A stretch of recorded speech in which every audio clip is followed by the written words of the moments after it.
A youth football team in Lebanon County is still trying to bounce back from its most devastating loss of the season, the loss of its head coach who died shortly after the first game. Yeah, he was a man who spent a lifetime coaching 10, 11, and 12-year-olds.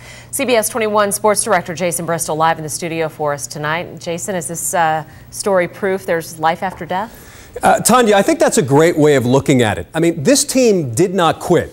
It has one game left on Tuesday, and the kids are determined to stick with their game plan, end the season on a high note, and of course, win one for Coach Roy. There's a couple of things you need to know about the Myerstown Panthers. Any kid can play, and no one pays a dime to step on that field. It's just the way things are here, thanks to the coaches. That's it. Good job. Bill Rager has helped run this program with his younger brother Roy for 40 years. And together, they've tried to turn boys into young men. We talked last year, and we were almost sure this might have been our last year. Obvious, it is Roy's. Yes, Roy is not at this practice. During the first game of the season, he collapsed on the sideline. We heard someone shout, "It's Roy, it's Roy." Roy Rager had a massive heart attack. He died 2 days later. I would say that he was just a great coach. He kind of made everybody feel good when they stepped on the football field. He was a really big part of our family. My brother, he took it real hard, so I really miss him too. Everyone misses Roy. He was the brains behind each play, was around so long he coached these assistant coaches. And those uniforms, they're from the mid-'80s.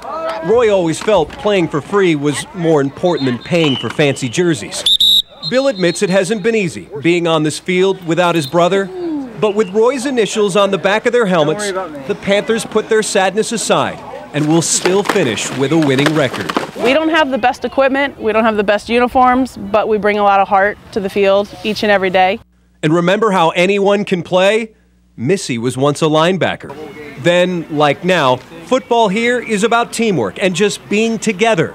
Roy and Bill wouldn't have it any other way. I think maybe he was glad it happened here, because he did go down on the field.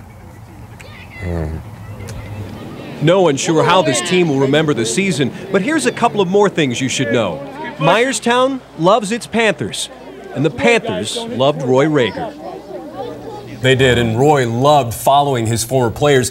These are actually his scrapbooks of his past teams. Each one, I mean, so meticulously maintained. They're sorted by year and record, and the players in these books, the Panthers are hoping they will come to a special year-end parade and banquet in December. If you're interested in helping the team, perhaps with new uniforms or a sponsorship, you can go to my blog. It's on CBS21.com. Again, typically teams will charge $50 to maybe $135 for kids to play. They don't pay to play for the Myerstown Panthers, and I think